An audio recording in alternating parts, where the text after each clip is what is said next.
You hold money in your hand. A bill with a number, a face, a seal. You buy coffee, you pay rent, you save for a vacation. But what if I told you that money, this thing we use every day, is one of the greatest illusions ever created by humanity? This is the story of how we invented money, how it changed us, and how now, we can't live without it. Long before coins or banknotes existed, people traded goods and services directly. A farmer might swap grain for fish.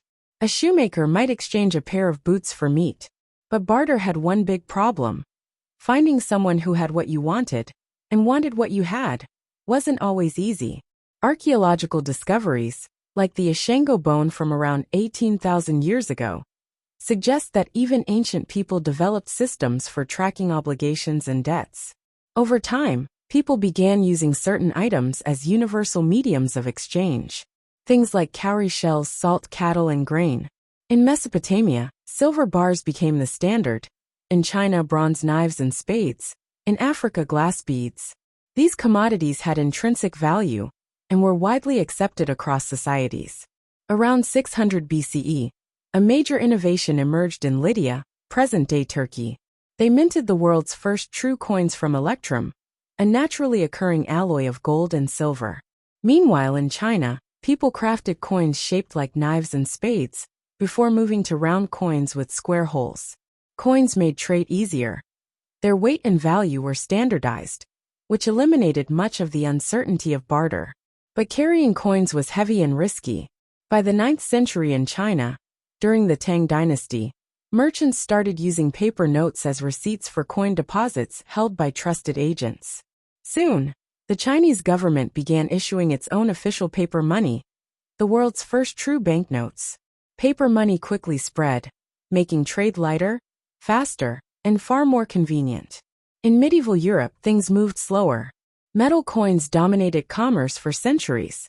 Paper money only gained serious ground in 1661, when Sweden issued the first government-backed banknotes. Before that, merchants relied heavily on promissory notes and bills of exchange to move wealth across cities and kingdoms.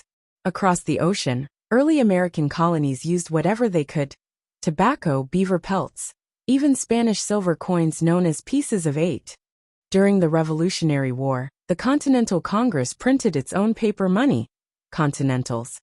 But without strong backing, these notes quickly lost their value. After the war, the young United States realized it needed a stable, unified currency. In 1792, the U.S. Mint was founded, and the dollar was born, tied to both gold and silver. In the 19th century, countries worldwide anchored their currencies to gold. The gold standard promised that every paper bill could be redeemed for a fixed amount of precious metal. It built trust, but it also tied economies to the finite supply of gold. During the Great Depression, the U.S. abandoned the gold standard domestically in 1933. By 1971, President Richard Nixon officially ended the direct convertibility of the dollar to gold.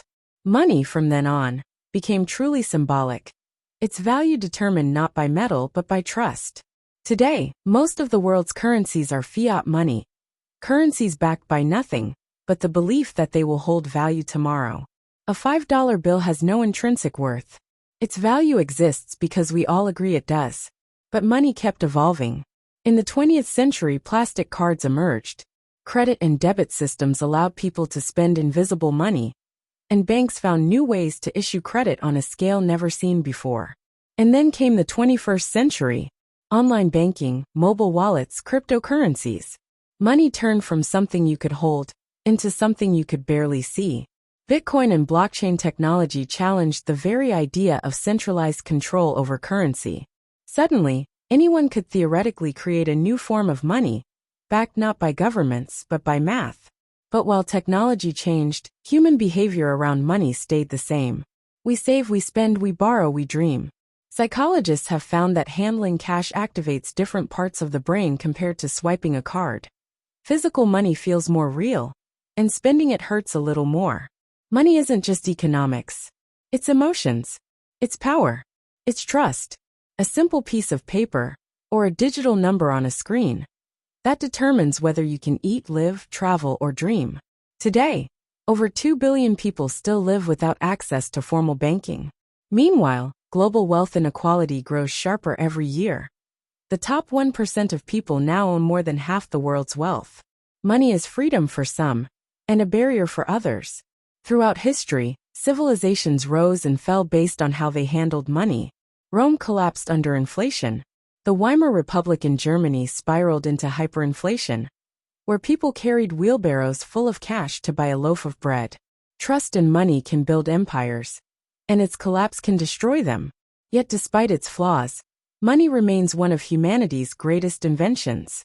It allows strangers to cooperate. It allows massive societies to function. It creates possibility and pressure.